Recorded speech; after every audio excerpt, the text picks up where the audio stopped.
Hi, this is David Miller, and I'm here with the first in a series of 4 mini lectures on the Philadelphia story.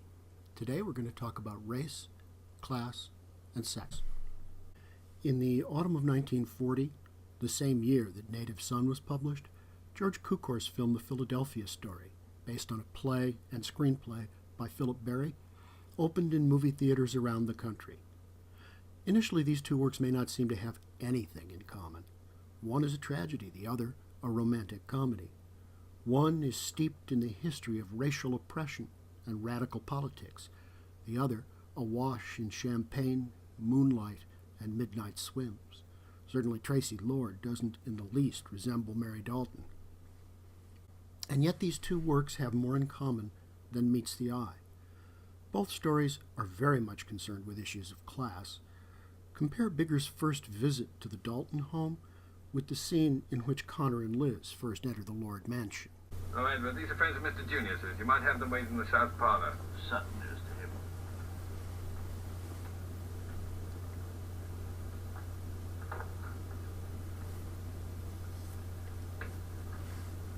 Excuse me, sir.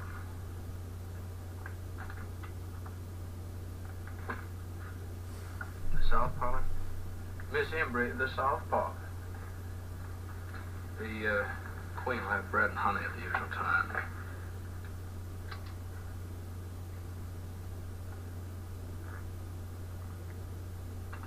Seems a little cold for the south parlor. I rather expected to find pickaninnies and banjos.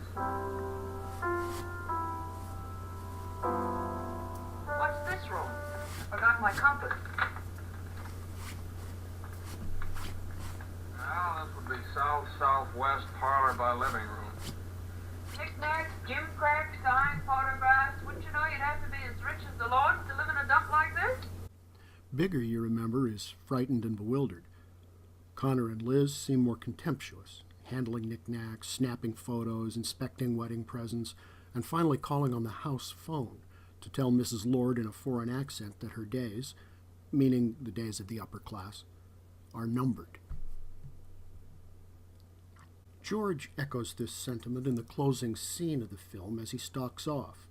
He's the man of the people, you remember, declaring angrily, "You and your whole rotten class, you're on the way out, the lot of you, and good riddance."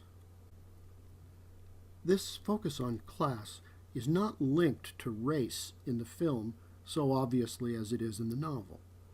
The connection is hidden by the fact that all the characters in the film look white. But remember what the Daltons' cook, Peggy, tells Bigger about being Irish? "My folks in the old country feel about England like the colored folks feel about this country." They feel that way because England conquered Ireland and ruled it for centuries, and because both in England and in the United States, the Irish were subject to racial discrimination similar to the more violent and extreme racism directed against African Americans. That's the point of this cartoon, depicting the Irishman as an ape. It suggests that even the caged gorilla at the zoo doesn't want to have anything to do with him. Clearly, this cartoon will remind us of the newspaper accounts in Book 3 of Native Son that call Bigger a black ape. But how is it related to the Philadelphia story? Aside from one glancing reference to pickaninnies in the south parlor, race and racial prejudice seem absent from the film. But they aren't quite. The Jimmy Stewart character, Mike Connor, is Irish. Nobody calls him an ape, but the Lords are a very WASP family, an American version of the English aristocracy. Their name is Lord, after all. And Mike's lower-class background is underlined by his Irish ethnicity. In Native Son, the most obvious conflict is racial. Issues of social and economic class are also present, but they aren't as visible. It's as if the difference of color hides economic issues because it's so much easier to see. You need Mr. Max at the end to come along and explain how racism is also a class issue, driven by economics. In the Philadelphia story, the reverse is true. The film is obviously about class, which is made visible in the mansion, the clothing, the cars, the servants, and the behavior of the characters. Race here is the concealed factor, hidden behind the whiteness of everyone's skin and the liberal politics of the wealthy characters. Like the Daltons, the lords are far too enlightened for obvious prejudice. Mac, the night watchman, says Tracy, is a prince among men. But he is also Scottish. You can bet that Mac stands for McSomething if you listen to his accent in the one scene where he speaks a couple of lines. And Scots, like the Irish, belong to the servant class in a wealthy Anglo household like the Lords or the Daltons. In an early scene, we learn that Mike grew up in South Bend, Indiana. I love the line when Tracy says, "South Bend, it sounds like dancing, doesn't it?" Home of the Fighting Irish, as you probably know. Well, his father was a history teacher. Not very well off financially, but nevertheless a kind of intellectual. What kind of intellectual? Well, the history he teaches is English. And he has named his son Macaulay, after a famous historian, Thomas Babington Macaulay, 1st Baron of Rothley. All of this is shorthand for the kind of character that Irish patriots refer to as a West Briton, that is, an Irishman who wants to assimilate and become English. It's a form of racial upward mobility to anglicize yourself if you come from an Irish background. You can see that Connor has rebelled against this aspect of his upbringing. "I'm Mike to my friends," he tells Tracy, and he shows plenty of contempt for the upper class his father was trying to imitate when he named his son after an English historian notable for the Protestant bias of his work, who was himself named to the English peerage as a baron. But Mike has retained some of his father's influence just the same. After all, he's a writer, still seeking status through books and education. And the line Tracy quotes from one of his stories, "With the rich and mighty, always a little patience," acts as a kind of motto for the whole film. Mike does fall in love with Tracy, too. When he calls her a golden girl, I think there may be a bit of Dickens's Pip showing through in him. That is, I think his envy of the wealthy may be coming out in his romantic choice of a girl who symbolizes status. You see, then, how race, class, and sex get braided together in these stories. Native Son shows how social and economic class differences can get coded as racial difference because skin color is so easily visible.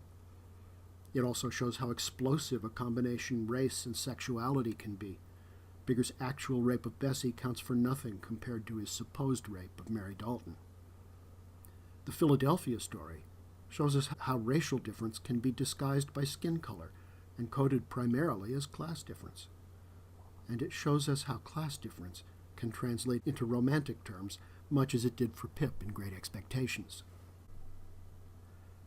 This braiding together of race, class, and sex leads to the most uncanny similarity of all between Wright's novel and Cukor's film.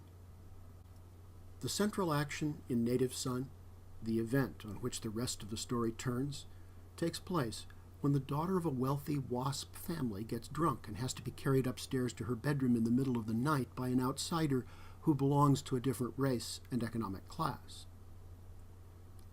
In the Philadelphia story, by contrast, the event on which the plot turns takes place when the daughter of a wealthy WASP family gets drunk and has to be carried upstairs to her bedroom in the middle of the night by an outsider who belongs to a different race and economic class. In Native Son, the sexual encounter never actually takes place, but the mere presence of the outsider in the daughter's bedroom is so scandalous that it might as well have. The presumption is more powerful than the fact.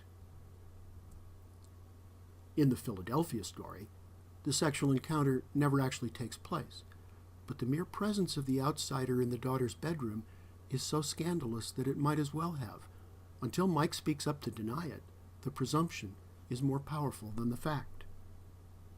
These two works, as I said, could hardly be more different, and yet on a certain level, they almost seem to be versions, one comic, one tragic, of the same story, an underlying cultural fantasy in which the regulated exchange of the daughter in marriage is disrupted because the family has been invaded by its social and racial other. Modern families are organized very differently than the patriarchal clans of pre-modern Europe, but some vestiges of that old model do persist in our gender stereotypes. In that archaic model, fathers ruled the household. Sons were the fighters, sustaining rivalries by defending the clan's boundaries, while daughters were used to create alliances by crossing these boundaries in marriage. This clan structure was sustained by the exchange of daughters in marriage, which was at once the trickiest and most crucial moment in the dynamics of the patriarchal family. The incest taboo says that the daughter must be exchanged. She must cross the family's heavily defended boundary to form what is called an exogamous alliance. But since the social purpose of her marriage is to form alliances between families, she must not marry too far out.